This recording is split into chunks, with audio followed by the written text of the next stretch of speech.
Hey, what is going on, everybody? Welcome back to another video. Make sure you hit the like button, subscribe to the channel, and today we're going to be going over Filecoin founder accuses Tron CEO of spreading lies. Stellar is announcing a new protocol, Protocol 15. They are jumping Protocol 14, and this is happening, a portion of this or all of this is happening on October 23rd, which is today. And we also have Ripple saying there won't be one world fiat, but XRP might be the bridge currency. This is from the Ripple CTO, David Schwartz. And we also have Ripple executive explains why PayPal is excluding XRP from new crypto business. So we're going to start here. Let's start right here because we've been covering the PayPal news that's relatively new. And so let's give a follow-up. This is from Brad Garlinghouse, and he basically gives his take on why he thinks PayPal did not include XRP. As you guys know, make sure you like the video. None of this is financial advice. We are just documenting the daily news, and that is it. So don't do anything based off of this video. Let's hop in. Ripple's chief executive Brad Garlinghouse is offering his take on why PayPal is not adding XRP to the list of coins it will allow customers to buy, sell, and store. PayPal announced this week that its millions of users in the US will be able to purchase crypto assets, quote, in the coming weeks. With an initial plan to support Bitcoin, Ether, Litecoin, and Bitcoin Cash, Garlinghouse tells Bloomberg he thinks PayPal probably made that decision because the payments giant probably felt the safest with those assets from a regulatory perspective.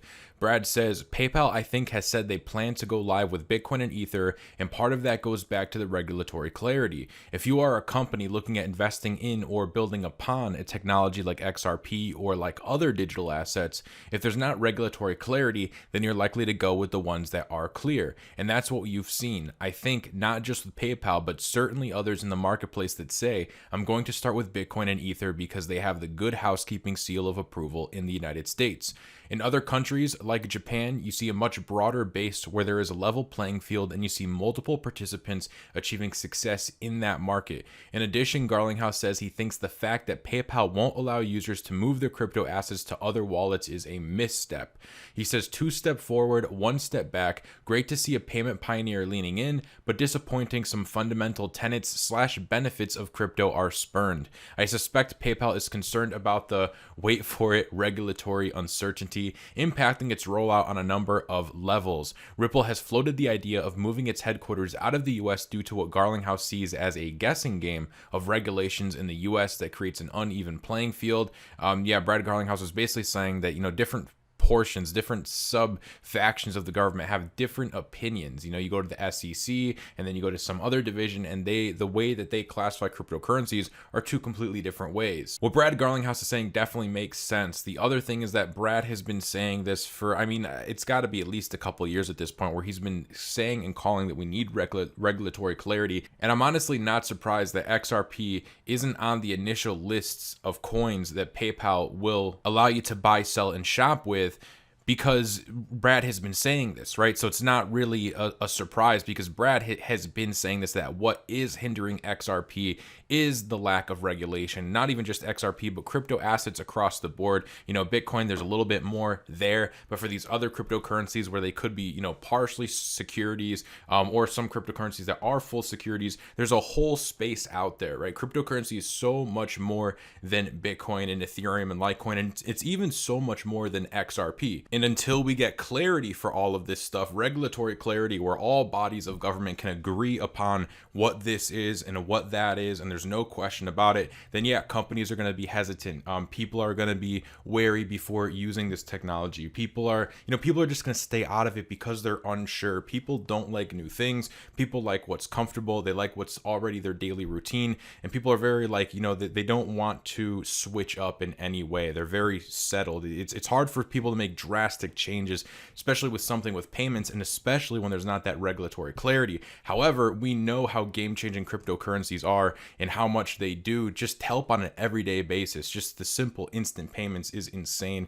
and it helps so much, especially when you're used to 3 to 5 day bank transfers. So once there is regulatory clarity, again, this technology is so helpful in just, it's basically like instant gratification. I can send value instantly. People are just going to to go with it. So I wouldn't say Brad is really making excuses here or anything like that. If I was PayPal, I would probably stick to the cryptos that I can be most sure of as well. As we can see, PayPal also is trying to take on as little risk as possible by not allowing you to move your crypto out of the wallet. So we can see PayPal wants to, be someone who is swinging out the bat right for adoption and for innovation, right? Being an innovative company, one of the first companies to go ahead and allow buy, selling, and shopping with cryptocurrencies. At the same time, they don't want lawsuits, they don't want drama or anything like that, nothing that could lose them money. So that's my thoughts on it. And I think soon PayPal will allow for XRP, and not only XRP, but many other great cryptocurrency projects that are real projects with real teams that are helping to solve real world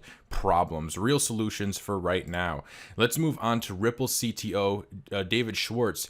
He says there won't be one world fiat, but XRP might be the bridge currency. And basically what he says in this is that XRP is not going to handle all of the world's payments, which is kind of a shock because there's a big belief out there in the XRP community that XRP is going to handle all of the world's payments. And it's not. And this is coming from David Schwartz. He's saying that it's not. So this might be bullish to you or bearish to you upon hearing that. I'm going to read the article and then I'll give you guys my thoughts. So David Schwartz has taken a position on the possibility of the emergence of a global stablecoin and the role of the digital asset XRP in that context of there being a global stablecoin. The discussion started when a member of the XRP community referred to the roadmap that has been drawn up by the G20 Financial Stability Board, or the FSB, to create a regulation on digital assets. In its publication, the FSB highlighted the advantages of digital assets for making faster and cheaper payments. The user believes that there is room for the emergence of a global stablecoin, and David Schwartz responded as follows.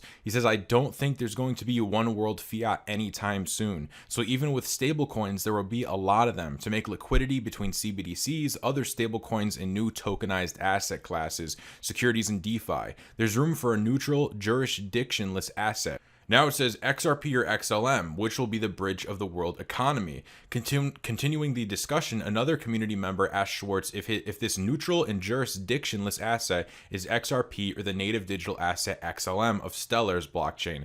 Ripple CTO responded that there will not be one and noted that Ripple will have to capture its share of the market. "I think lots of digital and fiat assets will compete to play that role, and there is room for more than one. More than one digital asset." This is what David Schwartz is saying. He also says, "I see the dollar's role as the world settlement currency slowly shrinking and international commerce increasing, so we'll be fighting for a share of a bigger market." He says the XRPL has asset issuance built into the protocol. Issuance, authorization, payments, settlement, and exchanges are all native operations with simple APIs. Issued assets can represent fiat currency, securities, or anything else of fungible value that works like a currency.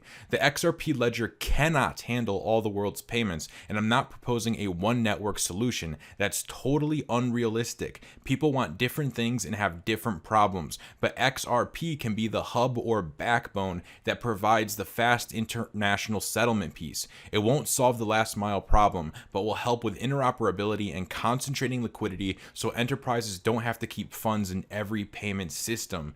Guys, that is pretty interesting. Now, again, I don't know how you guys are viewing this, bullish or bearish. Let me know in the comments right now. Pause the video right now and let me know in the comments below whether or not, based off first hearing this is bullish or bearish news to you. Pause the video, let me know, and then play it, okay?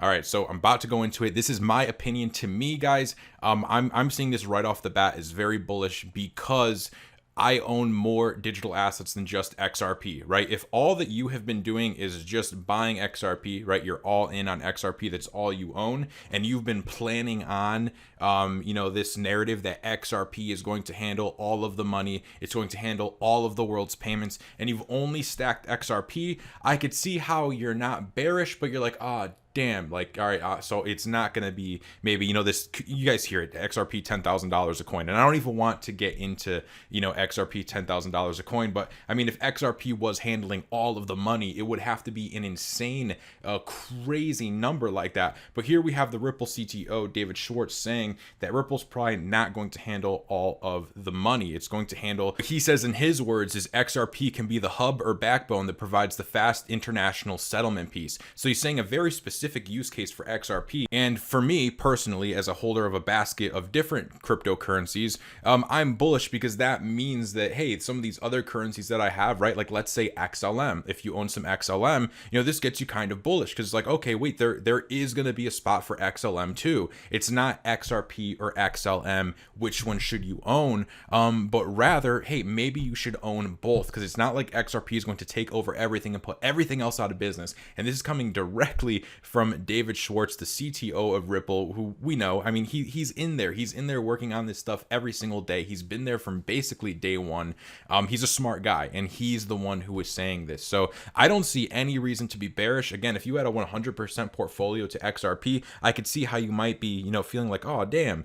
But at the same time, it's not like XRP is still going to go up in value greatly, guys. So I wouldn't even be worried if your portfolio is all in XRP. I wouldn't go FOMOing out into different digital assets right yet or anything like that, right? This is what I recommend. If there's a digital asset that you want to buy, look at it, study it, learn about it, look at the charts, find a good area of value and enter there, right? Never just FOMO into it, or DCA, right? DCA is also a very good strategy. Maybe once a week, once a month, you buy no matter the price. And over the course of years, you build a position inside of the market. But anyways, guys, that is what David Schwartz has to say about XRP. Let me know what you guys think down in the comments below. If you're enjoying the video, make sure you subscribe to the channel where you get a video like this daily. We go over Bitcoin, XRP, Ethereum, all altcoins, all altcoins that I think have good projects, good teams, right, that could actually make us financial ROI. We cover all of that and everything else going on in the crypto space to keep you up to date. So again, make sure you subscribe and hit the bell. If you guys could also do me a quick favor and like the video for me. Liking the video helps immensely with the algorithm and all that. I'm sure you guys know, you hear it on probably every single YouTubers videos, but I appreciate all the support you guys give. I truly do. And with that said, before we get into the Stellar news and then the Filecoin versus Tron news, let's just go over some quick crypto prices and kind of how the market's looking. So Bitcoin at 12,800, Ethereum at 407, XRP at 25 cents, Chainlink is at $11, DOT at 429, Cardano 10. So everything is still pretty much up, just down a little bit, right? Just by a few percentage points. Some of these points just fractions of a percentage point on the day and on the hourly. Crypto fear and greed index today we have is at 74. It's in greed, so we're still basically in the greed. Again, nothing's really happened since yesterday, right? We had a ton of money come into this market, and Bitcoin's just kind of chilling out for right now. We just got to see what happens, whether we go up or down. Who cares, guys? We know where this thing's going in the long term. So everything that happens, today, tomorrow, and the next day, who cares? Just if you're DCAing into Bitcoin, just continue doing what you're doing, whether you're DCAing or trading or whatever strategy it is, as long as it's working, just continue to do it. Cryptos are absolutely on track to changing everything about finance and payments and sending and receiving of value. Now let's move on to Stellar, the Stellar news announcing the Stellar Protocol 15. So here's the overview. There's an important change in plans that everyone building on Stellar should be aware of. The Stellar public network will no longer upgrade to Protocol 14 on 10/28/20. Instead, we're skipping Protocol 14 and scheduling a validator vote to upgrade the public network to Protocol 15 on 11/23/20. Okay, so that's next month. I said in the beginning of this video, I think it was today, but no, it'll be today, the 23rd, but next month, so on the 11th. So Protocol 15 is the same as Protocol 14, only it fixes an issue that could have caused validators to crash. Could have, but didn't. We rolled out new Stellar Core and Horizon releases in plenty of time, and Protocol 15 is already live on the testnet. In advance of the validator vote to upgrade the public network to 15, anyone running Stellar Core should install v15.0.0, and anyone running on Horizon should install v1.10.1. If you use a Stellar SDK and have already installed a Protocol 14 supporting version,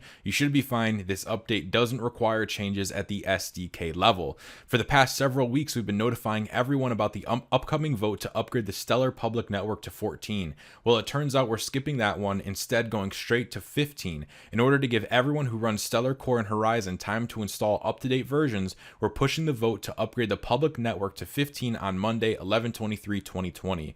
After the Stellar testnet upgraded to Protocol 14, SDF continued testing and discovered that two rare specifically constructed transactions could have caused validators to crash on apply. You can find all the details on GitHub. Protocol 14 was not yet live on the public network, and no one submitted either transaction on the testnet, so no validators actually encountered the bug. As soon as we identified the problem, we got to work on a fix, completed it, and deployed it to the testnet. Out of an abundance of caution, we opted to release the fix as Protocol 15 rather than as a patched version of Protocol 14.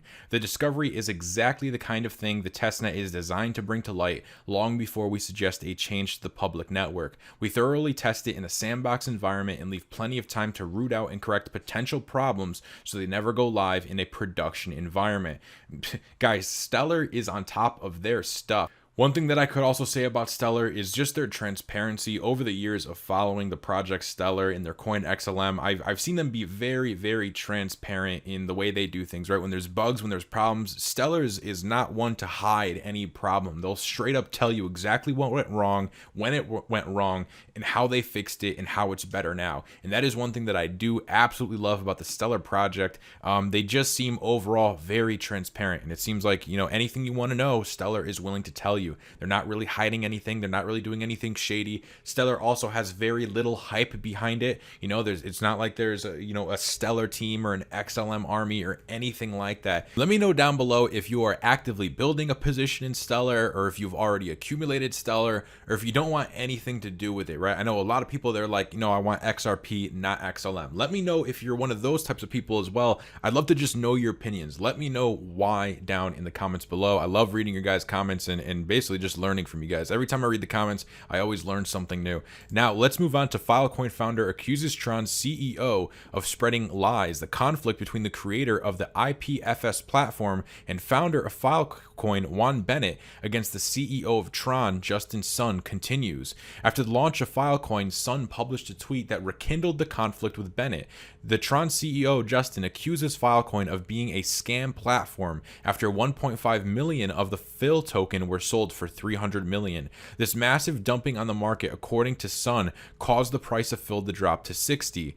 So what Sun said is everyone in Filecoin, including miners, investors, and founders, should follow the linear vesting rules. Breaking the vesting rules has serious legal and compliance consequences. Do you really think dumping like this is okay?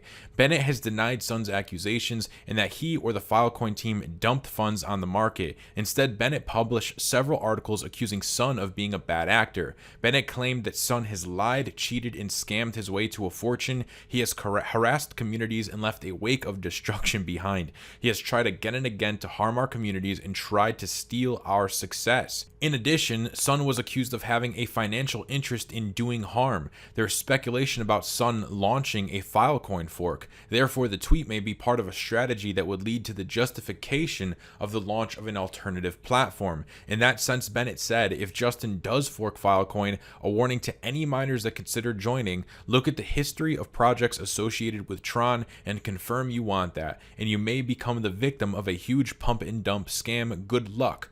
However, it does seem to be true that the expected launch of Filecoin's mainnet has been full of controversy. As reported, CoinWoo, the Chinese miners of Filecoin, started a strike against the Filecoin team. Apparently, the miners made a strong investment with the expectation to recover it after the deployment of the mainnet, but the operation of the Filecoin platform has not favored the miners. So Chinese Filecoin miners are starting a war against developers because they oversold too many mining machines. They sold the cost of 20,000 mining machines to 200,000, which resulted in not enough fill to be mortgaged. They demanded that the official cancel the previous mortgage. Previously, Bennett accused Sun of stealing the code, logo, brand, and of plagiarizing the white paper of the Interplanetary File System, or IPFS. Launched in 2015, the platform was developed by Bennett and Protocol Labs. In 2017, the Filecoin project received 257 million in its ICO, making it the most successful of its kind and one of the most hyped platforms. Now, people have strong opinions about Justin Sun and about Tron. So this is pretty interesting, guys. I mean, yeah, if Justin Sun wants to do a fork of Filecoin, I mean, why not go ahead and stir up some controversy? So then in the public eye, people will say, okay, we actually need a fork of Filecoin, and then Justin Sun can basically be there to save the day.